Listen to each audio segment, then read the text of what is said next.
Bottom of the duck ನಿಮ್ಗೆ ಬಂದಿರುವಂತಹದ್ದು ಯಾವುದು? Knight of wands ಬಂದಿದೆ.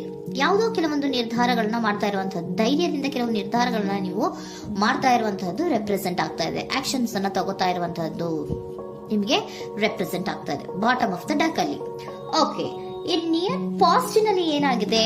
ನಿಮ್ಮ ಲವ್ ಲೈಫಿನ ವಿಚಾರವಾಗಿದ್ರೆ ದ ಫೂಲ್ ಕಾರ್ಡ್ ರೆಪ್ರೆಸೆಂಟ್ ಆಗಿದೆ. ತುಂಬಾನೇ ಚೆನ್ನಾಗಿದೆ, ಜಾಯ್ಫುಲ್ ಆಗಿತ್ತು, ಬಿಗಿನಿಂಗ್ ತುಂಬಾ ಚೆನ್ನಾಗೇ ಇದೆ. ಕಾರ್ಡ್ ಬಂದಿರುವಂತಹದ್ದೇನು? ವೀಲ್ ಆಫ್ ಫಾರ್ಚೂನ್ ಬಂದಿದೆ. ಸೊ ನಿಮ್ಮ ಲವ್ ಲೈಫಿನ ವಿಚಾರವಾಗಿ ನೀವು ಕೆಲವೊಂದು ಬದಲಾವಣೆಗಳನ್ನ ನೀವು ಮಾಡ್ಕೊಂಡಿರುವಂತಹದ್ದು ಇಲ್ಲಿ ರೆಪ್ರೆಸೆಂಟ್ ಆಗ್ತಾ ಇದೆ. ಕ್ವೀನ್ ಆಫ್ ಕಪ್ಸ್ ಏನನ್ನ ರೆಪ್ರೆಸೆಂಟ್ ಮಾಡುತ್ತೆ? ಸೊ ಕ್ವೀನ್ ಆಫ್ ಕಪ್ಸ್ ನೀವು ಯಾಕೆ ಬದಲಾವಣೆಗಳನ್ನ ಮಾಡ್ಕೊಂಡಿದ್ದೀರಾ? ಕೆಲವೊಂದು ರೀತಿಯ ಸ್ಟೇಬಲ್ ಇರಬೇಕು, ಬಹಳ ಕೇರ್ ಅನ್ನ ಮಾಡ್ತಾ ಇರುವಂತಹದ್ದು, ಲವ್ ಲೈಫಿನ ವಿಚಾರವಾಗಿ ಬಹಳಷ್ಟು ಇಂಟ್ರೆಸ್ಟ್ ಅನ್ನ ತಗೊಂಡಿರುವಂತಹದ್ದು ನಿಯರ್ ಪಾಸ್ಟ್ ನಲ್ಲಿ ರೆಪ್ರೆಸೆಂಟ್ ಆಗ್ತಾ ಇದೆ. ಓಕೆ, ಎಟ್ ಪ್ರೆಸೆಂಟ್ ನಲ್ಲಿ ಯಾಕೋ ನಿಮ್ಮಲ್ಲಿ 2 ಆಪ್ಷನ್ಸ್ ಗಳು ಇರುವಂತಹದ್ದು ರೆಪ್ರೆಸೆಂಟ್ ಆಗ್ತಾ ಇದೆ. ಯಾಕೋ 2 ಆಲೋಚನೆಗಳನ್ನ ನೀವು ಮಾಡ್ತಾ ಇರುವಂತಹದ್ದು ಅಟ್ ಪ್ರೆಸೆಂಟ್ ನಲ್ಲಿ ರೆಪ್ರೆಸೆಂಟ್ ಆಗ್ತಾ ಇದೆ. 2 ಆಯ್ಕೆಗಳು ನಿಮ್ಮಲ್ಲಿ ಇರುವಂತಹದ್ದು, 2 ಆಲೋಚನೆಗಳನ್ನ ಮಾಡ್ತಾ ಇರುವಂತಹದ್ದು, ಏನೋ ಒಂದು ರೀತಿಯ ಕನ್ಫ್ಯೂಷನ್ಸ್ ಅಲ್ಲಿ ಇರುವಂತಹದ್ದು ನಿಮ್ಮ ಲವ್ ಲೈಫ್ ನ ವಿಚಾರವಾಗಿ ರೆಪ್ರೆಸೆಂಟ್ ಆಗ್ತಾ ಇದೆ. ಓಕೆನಾ? ಸೆಕೆಂಡ್ ಕಾರ್ಡ್ ಯಾವ್ದು ಬಂದಿದೆ? 10 ಆಫ್ ಕಪ್ಸ್ ಬಂದಿದೆ. ಸೊ 10 ಆಫ್ ಕಪ್ಸ್ ನಿಮ್ಗೆ ಫುಲ್ಫಿಲ್ಮೆಂಟ್ ಇರುತ್ತೆ, ಸಮಾಧಾನ ಇರುತ್ತೆ, ಖುಷಿಯಾಗಿರುತ್ತೆ ಅನ್ನೋದು ನೀವು ಆಲೋಚನೆಯನ್ನ ಮಾಡಿದ್ರಿ. 2 ಆಯ್ಕೆಗಳಲ್ಲಿ ಯಾವ್ದನ್ನ ಸೆಲೆಕ್ಟ್ ಮಾಡಬೇಕು? ಸೆಲೆಕ್ಟ್ ಅನ್ನ ಮಾಡ್ಕೊಂಡ್ರೆ ನನಗೆ ಖುಷಿಯಾಗಿರುತ್ತೆ, ಸಮಾಧಾನ ಆಗುತ್ತೆ ಅನ್ನೋಂತ ಯೋಚನೆಯನ್ನ ಒಂದು ಸಾರಿ ಮಾಡಿದ್ರೆ, ಇದರ ಮತ್ತೊಂದು ಸಾರಿ ನೀವೇನ್ ಅನ್ಕೋತೀರಾ? ಏನಾದ್ರು ನನಗೆ ಇದರಿಂದ ಮೋಸ ಆಗುತ್ತಾ, ಅಥವಾ ಇದರಿಂದ ನನಗೇನಾದ್ರು ತೊಂದರೆ ಆಗುತ್ತಾ, ನಾನು ರಕ್ಷಣೆ ಮಾಡ್ಕೋಬೇಕಾಗತ್ತಾ ಅನ್ನೋಂತಹ ಆಲೋಚನೆಯನ್ನು ಕೂಡ ನೀವು ಮಾಡುವಂತದ್ದು ರೆಪ್ರೆಸೆಂಟ್ ಆಗ್ತಾ ಇದೆ. ಯಾಕೋ ನಿಮ್ಮಲ್ಲಿ ಸಮಾಧಾನ ಇಲ್ಲ, ಕನ್ಫ್ಯೂಷನ್ಸ್ ಇದೆ, 2 ಆಯ್ಕೆಗಳು, ಯಾವ ನಿರ್ಧಾರವನ್ನ ಮಾಡ್ಬೇಕು ಗೊತ್ತಾಗ್ತಿಲ್ಲ. ಸೊ ಅದಕ್ಕೆ ನೋಡಿ, ನೀವು ಬೇಜಾರಿನಿಂದ ಮೂವಿಂಗ್ ಆನ್, ಬದಲಾವಣೆ ಆಗ್ತಾ ಇರುವಂತಹದ್ದು ರೆಪ್ರೆಸೆಂಟ್ ಆಗ್ತಾ ಇದೆ. ಚೇಂಜಸ್ ಅನ್ನ ಮಾಡ್ಕೋತಾ ಇರುವಂತಹದ್ದು ಇಲ್ಲಿ ಪ್ರೆಸೆಂಟ್ ನಲ್ಲಿ ರೆಪ್ರೆಸೆಂಟ್ ಆಗ್ತಾ ಇದೆ. ಯಾಕೋ ಬೇಜಾರಿನಿಂದ ಕೆಲವೊಂದು ರೀತಿಯ ಬದಲಾವಣೆಗಳನ್ನ ನೀವು ಮಾಡ್ಕೋತಾ ಇರುವಂತಹದ್ದು 6 ಆಫ್ ಸೋರ್ಟ್ಸ್ ಅಲ್ಲಿ ರೆಪ್ರೆಸೆಂಟ್ ಆಗ್ತಾ ಇದೆ. ನೀವು ಈ 6 ಆಫ್ ಸೋರ್ಟ್ಸ್ ಮತ್ತೆ ಏನನ್ನ ರೆಪ್ರೆಸೆಂಟ್ ಮಾಡುತ್ತೆ ಅಂದ್ರೆ, ನಾನು ಲವ್ ಲೈಫಿನ ವಿಚಾರವಾಗಿ ಒಂದು ಬೆಟರ್ ಆಪ್ಷನ್ಸ್ ಅನ್ನ ಸೆಲೆಕ್ಟ್ ಮಾಡ್ಕೋಬೇಕು ಅನ್ನುವಂತಹ ಆಲೋಚನೆಯನ್ನ ಮಾಡ್ತಾ ಇರುವಂತಹದ್ದು ರೆಪ್ರೆಸೆಂಟ್ ಆಗ್ತಾ ಇದೆ. ಓಕೆನಾ?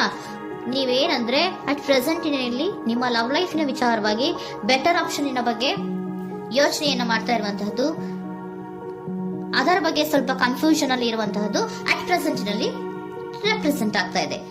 ಬಟ್ ನಿಯರ್ ಫ್ಯೂಚರಿನಲ್ಲಿ ಏನಿದೆ? 3 ಆಫ್ ಸೋರ್ಟ್ಸ್ ಇದೆ. ಕೆಲವೊಂದು ರೀತಿಯ ಬೇಜಾರುಗಳಿರುವಂತಹದ್ದು, ನೋವುಗಳಿರುವಂತಹದ್ದು, ಕೆಲವೊಬ್ರು ಅಳ್ತಾ ಇರುವಂತಹದ್ದು, ಭಾವನಾತ್ಮಕವಾಗಿ ತುಂಬಾ ಫೀಲ್ ಅನ್ನ ಮಾಡ್ತಾ ಇರುವಂತಹದ್ದು ನಿಮ್ಗೆ ರೆಪ್ರೆಸೆಂಟ್ ಆಗ್ತಾ ಇದೆ. ಯಾಕೆ ನಿಮಗೆ ಆ ತರ ಆಗತ್ತೆ ಅಂತ ಅಂದ್ರೆ, ಡೆವಿಲ್ ಕಾರ್ಡ್ ರೆಪ್ರೆಸೆಂಟ್ ಆಗಿದೆ. ಸೊ ಡೆವಿಲ್ ಕಾರ್ಡ್ ಏನನ್ನ ಹೇಳುತ್ತೆ? ಅಡಿಕ್ಷನ್ಸ್ ಅನ್ನ ಹೇಳುತ್ತೆ, ತುಂಬಾ ಯೋಚನೆಯನ್ನ ಮಾಡುವಂತಹದ್ದು, ಮೇಲಿಂದ ಮೇಲೆ ನೀವು ಒಂದನ್ನೇ ನೀವು ಯೋಚನೆ ಮಾಡ್ತಾ ಇದ್ರೆ ನಿಮ್ಗೆ ಅಲ್ಲಾಗುವಂತದ್ದೇನು? ನೋವುಗಳೇ ಅಲ್ಲಾಗುವಂತಹದ್ದು. ಸೊ ಯಾತಕ್ಕೆ ಅಂದ್ರೆ ನಿಮ್ಮಿಬ್ಬರ ಮಧ್ಯೆ ಕೆಲವೊಂದು ರೀತಿಯ ಘರ್ಷಣೆಗಳಿರುವಂತಹದ್ದು ರೆಪ್ರೆಸೆಂಟ್ ಆಗ್ತಾ ಇದೆ. ಕೆಲವೊಂದು ರೀತಿಯ ಮನಸ್ಸು ಒಂದೇ ತರ ಆಲೋಚನೆಯನ್ನ ಮಾಡ್ತಾ ಇಲ್ಲ. ಒಂದ್ಸರಿ ಆ ತರ ಯೋಚನೆ ಮಾಡ್ತೀರಾ, ಒಂದ್ಸರಿ ಈ ತರ ಯೋಚನೆ ಮಾಡ್ತೀರಾ, ಕನ್ಫ್ಯೂಷನ್ ಅಲ್ಲಿ ಇರ್ತೀರಾ, ಏನ್ ಮಾಡ್ಬೇಕು ಗೊತ್ತಾಗಲ್ಲ. ಸೊ ಅದಕ್ಕೆ ನಿಮ್ಗೆ ಬೇಜಾರು, ನೋವು ಇರೋಂಥದ್ದು. ಮತ್ತೆ ನೆಕ್ಸ್ಟ್ ಕಾರ್ಡ್ ಬಂದಿರುವಂತದ್ದೇನು?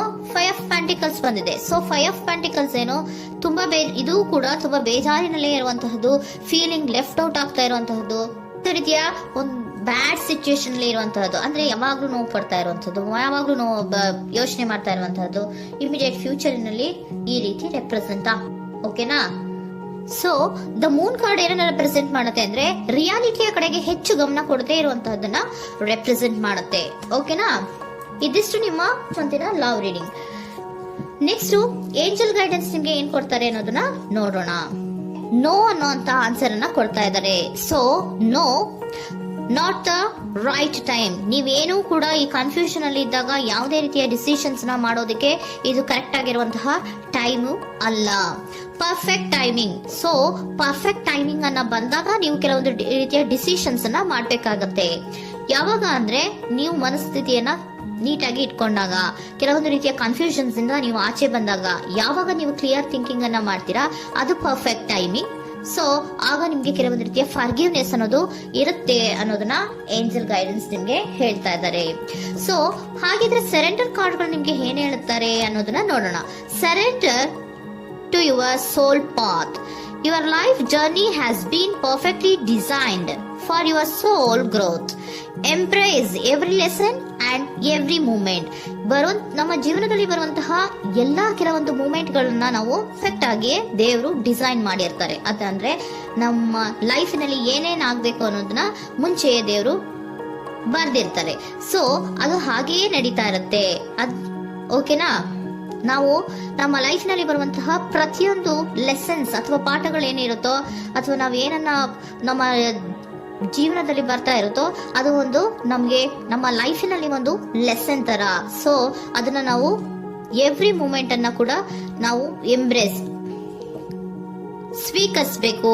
ಯಾವಾಗ್ಲೂ ಕೂಡ ಅದನ್ನ ಸ್ವೀಕರಿಸಿಕೊಂಡು ಮುಂದೆ ಮುಂದೆ ಹೋಗ್ತಾ ಇರಬೇಕು. ಪ್ರತಿ ನಿಮಿಷವೂ ಕೂಡ ಒಂದೊಂದು ರೀತಿಯ ನಮ್ಗೆ ಪಾಠ ಇದ್ದ ಹಾಗೆ ಅಂತ ಹೇಳ್ತಾ ಇದ್ದಾರೆ. Surrender unhealthy relationship. Surrender unhealthy relationship. Let go a relationship that don't serve you, including unavailable or toxic people. You deserve to be treasured by others and to be surrounded by positive people. Unhealthy relationship ನ ಕಡೆಗೆ ಹೆಚ್ಚು ಗಮನವನ್ನ ಕೊಡಬೇಡಿ. ಈ toxic people ನ ಕಡೆಗೆ ಹೆಚ್ಚು ಗಮನವನ್ನ ಕೊಡಬಾರ್ದು. So ಯಾವಾಗ್ಲೂ ನಾವು ಪಾಸಿಟಿವ್ ಆಗಿ ಥಿಂಕ್ ಮಾಡುವಂತಹ, ಪಾಸಿಟಿವ್ ಆಗಿ ಆಲೋಚನೆ ಮಾಡುವಂತಹ ಜನಗಳ ಜೊತೆಯಲ್ಲಿಯೇ ನಾವು ಹೆಚ್ಚು ಇರಬೇಕು ಅನ್ನೋದನ್ನ ನಿಮ್ಗೆ ಸರೆಂಡರ್ ಕಾರ್ಡ್ ಹೇಳ್ತಾ ಇದ್ದಾರೆ.